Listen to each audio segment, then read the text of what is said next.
أعوذ بالله من الشيطان الرجيم. بسم الله الرحمن الرحيم.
السلام علیکم ورحمۃ اللہ وبرکاتہ۔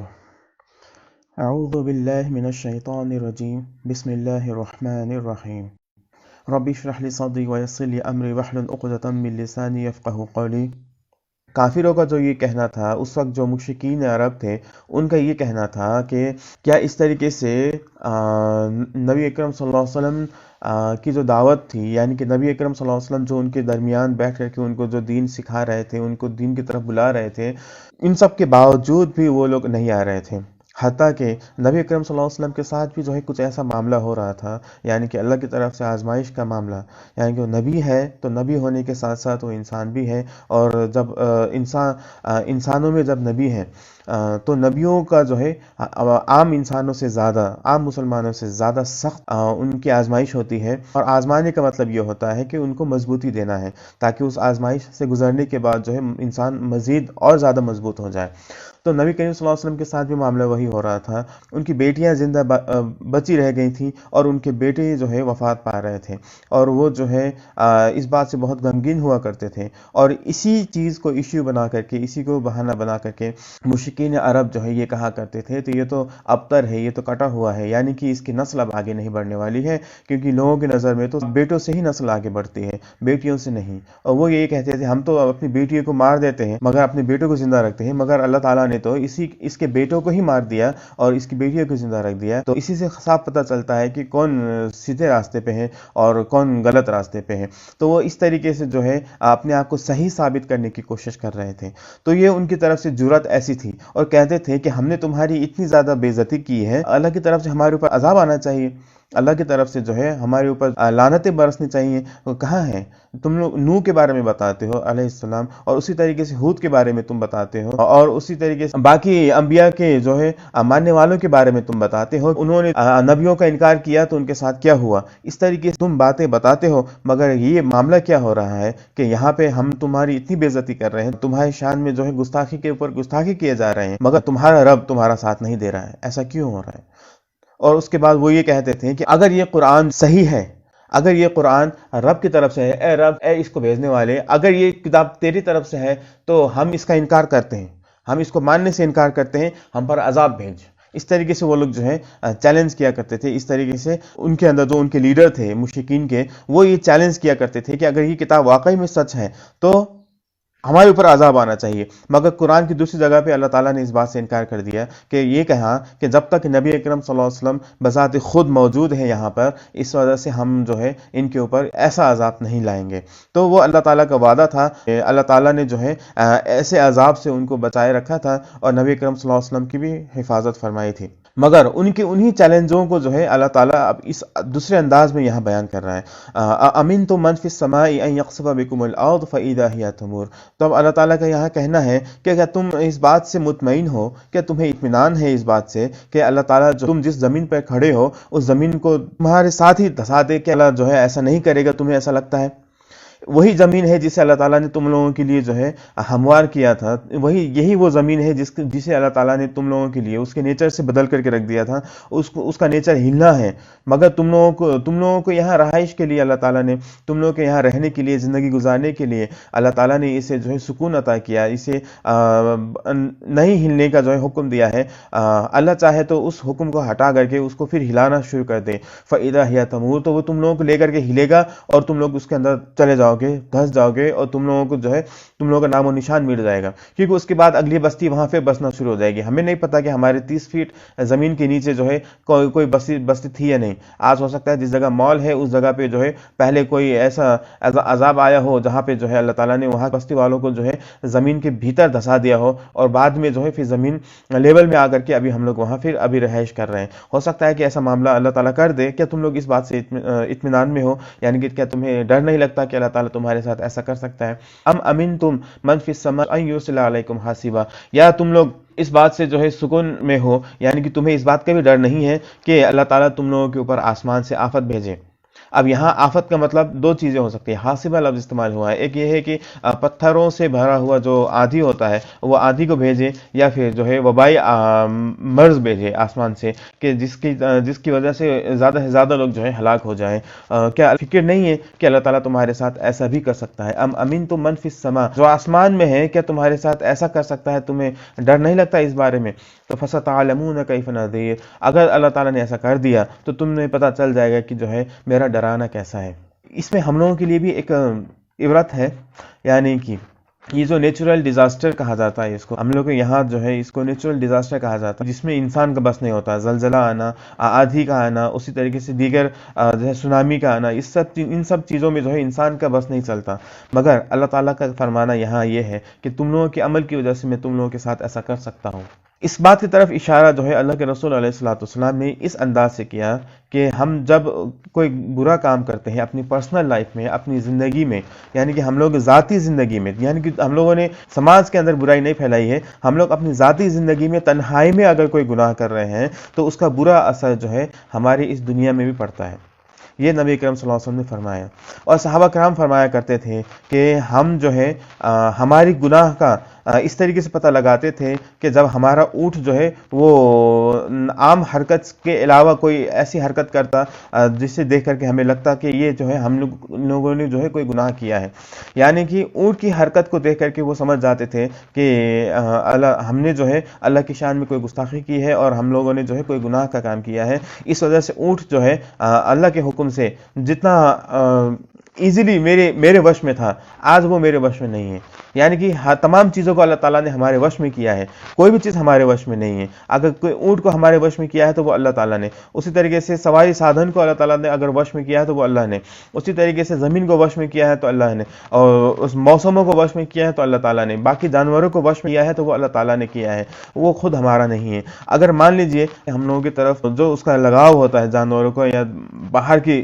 دنیا کا، نیچر کا، اگر وہ نیچر کا وہ چیز اگر اس کے اندر بدلاؤ آنا لگے تو سمجھیے کہ ہمارے گناہوں کا جو ہے تعداد بڑھتا جا رہا ہے۔ تو یہ چیز جو ہے اللہ تعالیٰ کی طرف اشارہ بھی ہوتا ہے، اور ہو سکتا ہے کہ ہم لوگ بائک کو جو ہے سروسنگ کرا کے لائے ہوں، کل ہی سروسنگ کرا کے لائے ہوں اور اسٹارٹ نہ ہو رہا ہو، اور کہیں جانے کا من ہو اور وہ اسٹارٹ نہ ہو رہا ہو، بالکل پرفیکٹ کنڈیشن میں ہے مگر وہ اسٹارٹ نہیں ہو رہا ہے، تو یہ اس بات کی دلیل ہوتی ہے کہ ہم لوگوں کی طرف سے کوئی گناہ کا کام ہو رہا ہے جس کی طرف اشارہ وہ بائک بھی کر رہی ہے، یعنی کہ سب چیز اللہ تعالیٰ کی جو ہے فوج ہے۔ اللہ تعالیٰ جب جس سے چاہے اللہ تعالیٰ اپنا کام نکال سکتا ہے، اللہ تعالیٰ جب جس سے چاہے انسانوں کو آگاہ کر سکتا ہے، تو اللہ تعالیٰ نے یہاں تمام نیچر سے جو ہے ہم لوگوں کو آگاہ کیا ہے، تو ہمیں بھی آگاہ ہونا چاہیے کہ کہیں ہم کوئی گناہ کا کام تو نہیں کر رہے ہیں، ہم اپنی زندگی میں اگر پریشان حال ہیں تو کہیں ہم گناہ تو نہیں کر رہے ہیں، تو فوراً ہمیں جو ہے توبہ کرنا چاہیے اور اللہ تعالیٰ کے حضور جو ہے معافی مانگ کر کے جو ہے اپنے اعمال کو سدھارنا چاہیے۔ حضرت علی رضی اللہ تعالیٰ عنہ سے یہ پوچھا گیا تھا کہ جب ہمارے اوپر آفات آتا ہے تو پتہ نہیں کہ یہ ہماری آزمائش ہے یا پھر ہمارے عمل کا جو ہے ہمیں سزا دیا جا رہا ہے، تو یہ کیسے معلوم کریں گے کہ یہ کیا ہے؟ تو حضرت علی رضی اللہ تعالیٰ عنہ نے فرمایا کہ جب کبھی بھی تمہارے ساتھ ایسا کوئی معاملہ پیش آئے تو اگر تمہارے اندر اللہ کے طرف رجوع کرنے کا معاملہ بڑھ جائے اور تم جو ہے اللہ کی عبادت کی طرف زیادہ آگے بڑھنے لگے ہو، اور اسی طریقے سے اللہ تعالیٰ نے جو عبادات کا حکم دیا ہے اس میں تمہارا من لگنے لگے اور تم اس کی طرف آگے بڑھتے جاؤ، تو تمہیں سمجھ لینا چاہیے کہ یہ تمہاری آزمائش ہے اور اس میں تمہارے لیے خیر ہے، تمہارے لیے بھلائی چھپی ہوئی ہے، تم انشاءاللہ اچھا کرو گے۔ مگر اگر تم جو ہے تمہارا دل سخت ہو جائے، تمہارا دل اسلام سے پھر جائے یا اللہ کے احکامات سے پھر جائے اور تم جو ہے عبادات سے بھاگنے لگو، تو تمہیں ڈرنا چاہیے، کیونکہ یہ تمہاری اعمال کا سزا ہے اور تمہیں سزا دیا جا رہا ہے اللہ کی طرف سے، اور یہ سزا جو ہے پھر واپس نہیں لیا جائے گا۔ اگر اعمال سخت ہو گئے اور دل سخت ہوتے چلے گئے تو معاملہ یہ یہاں تک پہنچ جائے گا کہ ہم لوگ جو ہے اسلام سے پھر جائیں گے، پھر ہم لوگوں کا راستہ ہمیشہ کے لیے اسلام کی طرف سے بند کر دیا جائے گا۔ تو یہ ڈرنے کا راستہ ہے۔ ہم لوگ اڑے رہ جاتے ہیں، ڈھیٹ کی طرح ڈر جاتے ہیں، کہتے ہیں کہ نہیں ہم نے غلطی کی ہی نہیں ہے، میں نے کوئی گناہ کیا ہی نہیں ہے، اس کے باوجود دیکھ رہا ہے اور مجھے پریشان کر رہا ہے، اور اس طریقے سے جو ہے کفریہ کلمات کہہ کر کے ہم لوگ جو ہے اسلام سے خارج بھی ہو جاتے ہیں اور پھر جو ہے دوبارہ لوٹ کر کے اسلام کی طرف آتے بھی نہیں ہیں۔ اگر اسی حالت میں موت ہو تو پھر اس کا جو ہے ایمان کا اللہ مالک ہے۔ وَلَقَدْ كَذَّبَ الَّذِينَ مِن قَبْلِهِمْ فَكَيْفَ كَانَ نَكِيرٌ۔ پھر ان سے پہلے جو لوگ تھے انہوں نے بھی جو ہے جھٹلایا تھا، اپنے نبیوں کو جھٹلایا تھا، تمام چیزوں کو جھٹلایا تھا، یعنی کہ ہر وہ چیز جو نبی ثبوت کی طرف پیش کیا کرتے تھے تمام چیزوں کو ان لوگوں نے جھٹلا دیا تھا، ہر کتاب کو جھٹلایا، خود بذات خود نبی کو جھٹلایا، نبی کے ہر بات کو جھٹلایا۔ فَكَيْفَ كَانَ نَكِيرٌ، ان کو پھر میں نے کس طریقے کا جو ہے ان کی سازش کے خلاف میں نے سازش کیا ہے، تو دیکھو کہ میری سازش اس وقت کیسی تھی، یعنی کہ میں نے جو ہے کیسی پلاٹنگ کر رکھی تھی، میں نے ان کے خلاف کیا کر رکھا تھا وہ دیکھو، یعنی کہ ان کو میں نے کس طریقے سے ہلاک کیا، ان سے کس طریقے سے میں نے دشمنی نکالی ہے، ان کو کس طریقے سے میں نے جو ہے موت کا مزہ چکھایا ہے، وہ دیکھو کہ وہ کیسا تھا۔ اولم یروا الی الطیر فوقہم صافات ویقبضن، کیا یہ اپنے اوپر پرندوں کو نہیں دیکھتے، کیا یہ اپنے اوپر برڈز کو نہیں دیکھتے، پرندوں کو نہیں دیکھتے کہ وہ اپنے بازوؤں کو جو ہے پھیلاتے ہیں اور سکڑتے بھی ہیں، یعنی کہ اڑنے کے لیے آسمان میں اڑے رہنے کے لیے پھیلا کر کے اڑے رہتے ہیں، اور پھر آگے بڑھنے کے لیے تیزی کے ساتھ آگے بڑھنے کے لیے وہ لوگ سکڑتے بھی ہیں اور پھر پھیلاتے بھی ہیں، سکڑتے بھی ہیں پھیلاتے بھی ہیں، یعنی کہ اس طریقے سے اللہ تعالیٰ نے ان کا ایک نظام بنا رکھا ہے۔ ما یمسکہن الا الرحمن، رحمان نے ہی انہیں جو ہے آسمان میں تھامے رکھا ہے۔ تو اس کا مطلب یہ ہے کہ اللہ تعالیٰ کی ہی قدرت ہے کہ اللہ تعالیٰ نے جو وہ گرنے کا جو پروسیس بنایا ہے، اس دنیا کا ایک نیچر بنایا ہے، اس کے خلاف جا کر کے اللہ تعالیٰ نے جو ہے پرندوں کو آسمان میں اڑنے کا جو ہے ایک طاقت دیا ہے، یعنی کہ وہ چیز بھی ان کے وش میں دی ہے۔ اسی طریقے سے انسان کے وش میں بھی بہت ساری چیزیں ہیں جو نیچر کے خلاف مانی جا سکتی ہے، جیسے ایروپلین بھی جو ہے اللہ تعالیٰ ہی کی نگرانی میں بنی ہوئی چیز ہے، اللہ تعالیٰ نے ایروپلین بھی انسان کو بنانے کے لیے دیا ہے۔ اسی طریقے سے صحراؤں میں اور زمینوں میں چلنے کے لیے الگ الگ چیزیں دی ہیں، پانی کے سفر کے لیے الگ الگ چیزیں اللہ تعالیٰ نے ہمارے لیے مہیا کر رکھی ہیں۔ تو ان کو چاہیے کہ وہ پرندوں کی طرف دیکھیں، تو پرندوں کی طرف دیکھ کر کے کیا پتہ چلے گا کہ پرندوں کے بارے میں اللہ تعالیٰ نے یہ فرمایا ہے۔ ہم لوگ یہاں گھمنڈ کرتے ہیں، زیادہ مال دولت کی خاطر جو ہے ہم لوگ ایک دوسرے کے خلاف ہو جاتے ہیں، اور اتنا ہی نہیں ہم لوگ اللہ کی مرضی کے خلاف بھی ہو جاتے ہیں۔ تو یہاں یہ فرمایا جاتا ہے کہ اللہ کے رسول علیہ الصلوۃ والسلام نے ایک حدیث میں فرمایا ہے کہ اگر تم اللہ کے اوپر اسی طرح وشواس کرو، اسی طرح اللہ کے اوپر یقین رکھو جس طریقے سے یقین رکھنا ضروری ہے، اور جس طریقے سے پرندے اللہ کے اوپر یقین رکھتے ہیں اور صبح جب اپنے گھونسلے سے جاتے ہیں تو وہ سے ہوتے ہیں، مگر شام کو جب لوٹ کر کے آتے ہیں تو وہ بھر پیٹ ہوتے ہیں، پیٹ ان کا بھرا ہوا ہوتا ہے اور وہ آ کر کے پھر سو جاتے ہیں۔ تو اس طریقے سے جو ہے کہا گیا کہ ہمیں اللہ کے اوپر وشواس کرنا چاہیے، ہمیں اللہ کے اوپر یقین رکھنا چاہیے کہ اللہ تعالیٰ ہماری ضرورتوں کو پورا کرے گا، وہاں تب اس کے بعد جو ہے گھمنڈ کے لیے اور نافرمانی کے لیے کوئی راستہ ہی نہیں بچے گی۔ تو ہمیں چاہیے کہ ہم بھی اللہ تعالیٰ کی فرما برداری کی طرف آگے بڑھیں، ہم اللہ تعالیٰ کے اوپر یقین رکھیں، اور اللہ تعالیٰ نے ہمارے لیے جو چیز لکھ رکھا ہے اس چیز کے انتظار میں ہم لوگ رہیں، نہ کہ ہم لوگ جو ہے کچھ زیادہ حاصل کرنے کی طرف آگے بڑھیں۔ انہ بکل شیء بصیر، اللہ تعالیٰ ہر چیز کو دیکھ رہا ہے، مومنوں کے خلاف جو بھی کام کر رہے ہیں اللہ تعالیٰ ہر اس عمل کو دیکھ رہا ہے اور ہر کام کو دیکھ رہا ہے۔ اس لیے ہمیں بے فکر ہو کے بیٹھنا چاہیے، ہمیں فکر مند نہیں ہونا چاہیے کہ اللہ تعالیٰ جو ہے ہمیں کہیں پہ بے راہ مددگار چھوڑ دے، نہیں، اللہ تعالیٰ ہماری مدد ضرور کرے گا، اور اللہ تعالیٰ جو ہے ہماری مدد بھی کرے گا انشاءاللہ، اور ہمارے لیے جو ہے ایک آسان راہ بھی نکالے گا۔ امن ھذا الذی ھو جند لکم ینصرکم من دون الرحمن، اللہ تعالیٰ نے اوپر دو چیلنجز دیے تھے کہا تھا کہ اللہ تعالیٰ تم لوگوں کو زمین کے بھیتر دھسا سکتا ہے، اللہ تعالیٰ کے اندر اتنی طاقت ہے، اور اسی طریقے سے اللہ تعالیٰ یہاں یہی فرما رہا ہے کہ اللہ تعالیٰ جو ہے آسمان سے تم لوگوں کے آفات کو جو ہے نازل فرما سکتا ہے۔ تو یہاں پر یہ چیزیں ہیں، تو اس سے بچنے کے لیے جو ہے ان کے پاس کیا چیز ہے موجود جو وہ اس طریقے سے اللہ کے خلاف جا رہے ہیں؟ تو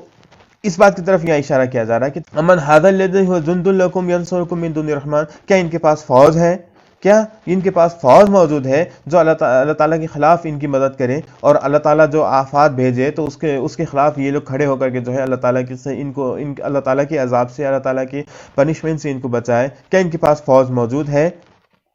اللہ تعالیٰ کا یہ پوچھنا اس بات کی دلیل ہے کہ اللہ تعالیٰ یہ کہنا چاہ رہے ہیں کہ یہاں پر یہ نہیں، ایسا بالکل بھی نہیں ہے، ان کے پاس کوئی فوج موجود نہیں ہے، کہ اس چیز سے بچنے کے لیے فوج کی ضرورت پڑے گی۔ تو فوج کیا ان کے پاس موجود ہے؟ کیا اتنے سے لوگ جو ہے فوج بنیں گے؟ کیا اتنے سے لوگ ہیں جو اللہ تعالیٰ کی مرضی کے خلاف جا کر کے جو ہے ان کو جو ہے اللہ کے خلاف، اللہ کی پنشمنٹ سے بچائیں گے؟ یہ ممکن نہیں ہے۔ بل لجوا فی عتو و نفور، معاملہ کچھ اور ہی ہے، مگر یہ جو ہے اپنے گھمنڈ میں اور اللہ تعالیٰ سے بھاگ کر کے جانے میں ہی جو ہے وہ تیزی اڑے ہوئے ہیں۔ اسی بات پہ جو ہے ان کا ضد ہے کہ یہ جو ہے بات کسی بھی قیمت میں نہیں مانیں گے، وہ اپنے گھمنڈ میں اڑے ہوئے ہیں اور اللہ تعالیٰ سے وہ دور ہوتے جا رہے ہیں۔ افمن یمشی مکبا علی وجہہ اہدی امن ھذا الذی یرزقکم من امسک رزقکم، تو یہاں پہ رزقکم کہہ کر کے اللہ تعالیٰ نے یہ کہا ہے کہ جب تم لوگ جو ہے، اگر اللہ تعالیٰ تم لوگوں کو رزق نہ دے، کہ اللہ تعالیٰ نے رزق پرندوں کی مثال دے کر کے اللہ تعالیٰ نے یہ بتا دیا ہے کہ رزق اللہ کے ہاتھ میں ہے اور رزق اللہ تعالیٰ ہی دے گا۔ تو اگر تمہارے پاس فوج ہے، یہ تم سوچتے ہو تو تم غلط سوچ رہے ہو۔ اسی طریقے سے تم رزق حاصل کر سکتے ہو اگر تمہاری یہ سوچ ہے، اور اگر تم یہ سوچتے ہو کہ تم جو ہے بالکل سے اللہ تعالیٰ اگر نہ بھی دے تو تم لوگ کھا لو گے، اگر اللہ تعالیٰ روک لے تو تم لوگ جو ہے پھر بھی کھانے کی چیزیں جو ہے پیدا کر لو گے، اگر تمہاری یہ سوچ ہے تو تم لوگ بالکل بیکار سوچ رہے ہو۔ تو یہ بتایا گیا کہ پہلے تو وہ دھوکے میں ہے، شیطان نے انہیں دھوکے میں رکھا ہے، اور اس کے بعد جو ہے پھر شیطان نے جس دھوکے میں ان کو رکھا ہے، اس دھوکے میں آنے کی وجہ سے یہ لوگ جو ہے گھمنڈ میں اڑے ہوئے ہیں اور اللہ سے دور ہوتے جا رہے ہیں۔ تو شیطان کا اتنا بڑا چل کھیل ہے یہاں پر، شیطان نے اس قدر ان کے دلوں کو جو ہے اللہ تعالیٰ سے موڑ دیا ہے کہ جس کی کوئی انتہا نہیں ہے۔ یہ کسی بھی حالت میں اللہ تعالیٰ کی بات کو ماننے کے لیے تیار نہیں ہے، اور یہ کسی بھی حالت میں جو ہے اللہ تعالیٰ کے قریب جانے کے لیے بھی تیار نہیں ہے۔ افمن یمشی مکبا علی وجہہ، وہ یہ کہتے تھے کہ جس کی بیٹیاں ہی صرف زندہ ہیں، اس کے بیٹے زندہ ہی نہیں ہے، تو یہ صحیح راستے پہ ہے یا ہم صحیح راستے پہ ہیں؟ جو اصل نسل بڑھنے کی جو وجہ ہے، تو وہ وجہ ہی اگر ختم ہو گئی ہے تو یہ صحیح راستے پہ کیسے ہو سکتا ہے؟ تو وہ اس طریقے سے جو ہے دلیل دیا کرتے تھے۔ تو اس کے جواب میں اللہ تعالیٰ نے یہ فرمایا کہ افمن یمشی مکبا علی وجہہ، کیا وہ شخص جو گر کر چلتا ہے، وہ منہ کے بل گرتا ہے اور پھر کھڑے ہوتا ہے، پھر منہ کے بل گرتا ہے، یعنی کہ گمراہیوں میں جو ہے وہ جکڑا ہوا ہے، کیا ایسا شخص جو ہے وہ صحیح راستے پہ ہے؟ جو سیدھا راستہ چلتا ہے وہ صحیح راستے پہ ہے، وہ ہدایت یافتہ ہے، اس کو ہدایت اللہ تعالیٰ نے دی ہے۔ تو یہ یہاں اللہ تعالیٰ نے سوچنے کا طریقہ بھی بتا دیا ہے کہ ہدایت میں ہونا اور نہ ہونا جو ہے، دنیا کی آرائش، دنیا کا مال و متاع، دنیا کا سامان، اور اسی طریقے سے جو ہے دنیاوی زندگی کے فائدے جو ہے، اس بات کی دلیل نہیں ہے کہ ہم جو ہے سیدھے راستے پہ ہیں۔ سیدھے راستے پہ ہونا اس بات کی دلیل ہوگی کہ ہم جو ہے صحیح راستے پہ چل رہے ہیں، اللہ تعالیٰ کی باتوں پہ چل رہے ہیں، یہ سیدھے راستے پہ ہونے کی دلیل ہے۔ ہم قرآن پہ عمل کر رہے ہیں، قرآن کے ہر ایک آدیش کو ہم لوگ مان رہے ہیں، یہ جو ہے سیدھے راستے پہ ہونے کی دلیل ہے، یہ اللہ تعالیٰ کی خوشنودی حاصل کرنے کی دلیل ہے، نہ کہ دنیا میں بے انتہا مال و دولت کما لینا اور اسی طریقے سے دنیا کے سامانوں کو بے انتہا جمع کر لینا اور آرائشوں کو جمع کر لینا اور عیش کے ساتھ زندگی گزارنا، یہ سیدھے راستے میں ہونے کی دلیل نہیں ہے۔ سیدھے راستے میں ہونے کی دلیل یہ ہے کہ اللہ تعالیٰ نے ہمیں جو ہے قرآن میں عمل کرنے کی توفیق عطا فرمائی، ہمیں قرآن پڑھنے، قرآن سمجھنے کی توفیق عطا فرمائی اور قرآن کے مطابق اپنی زندگی گزارنے کی توفیق عطا فرمائی۔ تو یہی سب سے بڑی دلیل ہوگی ہمارے لیے کہ ہم لوگ جو ہے سیدھے راستے پہ ہیں اور اللہ تعالیٰ کے عذاب سے ہم لوگ محفوظ ہیں۔ اور اگر ہم لوگ اپنی ذاتی زندگی میں بھی کوئی گناہ کا کام کرتے ہیں تو اس کا اثر جو ہے ہماری باہر کی دنیا میں بھی پڑتا ہے، اور اسی طریقے سے باہر کی دنیا میں اس کا اثر اس طریقے سے پڑتا ہے کہ ہم لوگ دیکھتے ہیں کبھی بارش کا رک جانا، جیسے بارش کے بارے میں نبی کریم صلی اللہ علیہ وسلم کا فرمان یہ ہے کہ انسان کے اعمال کی وجہ سے، یعنی کہ انسان جو پیسوں میں ہیر پھیر کرتا ہے، پیسے لینے دینے میں جو کوتاہی کرتا ہے، اسی طریقے سے دوسروں کا حق مار لیتا ہے، تو اس کے سبب اللہ تعالیٰ جو ہے آسمانوں میں بارش کو روک دیتا ہے، بادلوں میں جا کے رہ جاتا ہے اور وہ نیچے نہیں آتا۔ تو یہ اس طریقے سے نبی اکرم صلی اللہ علیہ وسلم نے اشارہ کیا ہے کہ ہمارے اعمال کی وجہ سے کس طریقے سے جو نیچرل فینومینا ہے، جو نیچرل پروسیس ہے، اس کے اندر جو نیچرل سائیکل ہے، تو اس کے اندر جو ہے کس طریقے سے دخل اندازی ہو جاتی ہے اور کس طریقے سے اللہ تعالیٰ اس چیز کو روک دیتا ہے اور پورا کا پورا نیچرل پروسیس جو ہے اس سے متاثر ہو جاتا ہے، اس کے افیکٹڈ ہو جاتا ہے۔ تو اس بات کو ہمیں یاد رکھنا ضروری ہے کہ ہم ایک چھوٹے سے چھوٹے عمل کو بھی جو ہے، جو گناہ کا عمل ہو، جو گناہ دیتا ہو، ایسے عمل سے بھی بچنے کی کوشش کریں۔ ہم لوگ یہ نہ کہیں کہ ہم لوگ بہت عبادت کر رہے ہیں، ہم لوگ دیکھتے یہ ہے کہ ہم لوگوں نے کتنا عبادت کر لیا، کتنی نمازیں ہم لوگوں نے پڑھ لی، کتنا قرآن پڑھ لیا، کتنی دفعہ قرآن کو ختم کر لیا۔ ہم لوگ یہ نہیں سوچتے ہیں کہ ہم لوگوں نے ان تمام عبادات کو بے اثر کرنے کے لیے ہم لوگوں نے ایسے گناہ کر رکھے ہیں جس کی وجہ سے وہ ہمارے تمام عبادات جو ہے بے اثر ہو جائیں گے اور پھر ہمارے لیے جو ہے ان عبادات کا قبول ہونا ممکن ہی نہیں رہے گا۔ تو اللہ تعالیٰ جو ہے ہمیں توفیق عطا فرمائے کہ ہم لوگ اپنے نیک عمل کرنے کے ساتھ ساتھ برے عمل سے بھی بچیں۔ اسی لیے تو نیکی کی دعوت دینا ہے اور اسی وجہ سے برائی سے روکنا بھی تو ہے، مگر اللہ تعالیٰ نے پہلے موت کو بنایا ہے اور اس کے بعد میں زندگی کو بنایا ہے۔ تو یہ ہمیں اس بات کی طرف اشارہ کر رہا ہے کہ ہمیں پہلے برے گناہوں سے بچنے کا عمل شروع کرنا چاہیے، بعد جو ہے نیکی کے عمل میں جو ہے ہم لوگوں کو بڑھوتری کرنی چاہیے، یعنی کہ ہمیں کھوج کر کے تلاش کر کے جو ہے ایسے عمل کو ہم لوگوں نے بند کرنا چاہیے جو ہمارے نیکیوں کو جو ہے برباد کر دیں۔ نیکی تو کرنا ہی ہے ساتھ میں، مگر نیکی کو بڑھانے سے پہلے ایسے برے عمل کو ختم کریں جو ہماری نیکیوں کو ختم کر رہا ہے، اس کے بعد پھر دھیرے دھیرے ہم لوگ اچھائی کو بڑھاتے لیتے چلیں اور قرآن کو پڑھیں اور قرآن کو سمجھنے کی کوشش کریں۔ اللہ تعالیٰ سے توفیق مانگنی چاہیے کہ اللہ تعالیٰ ہمیں جو ہے اپنے قرآن پہ جو ہے عمل کرنے کی اور اس کے مطابق زندگی گزارنے کی ہمیں توفیق عطا فرمائے۔ وآخر دعوانا ان الحمد للہ رب العالمین۔ السلام علیکم ورحمۃ اللہ وبرکاتہ۔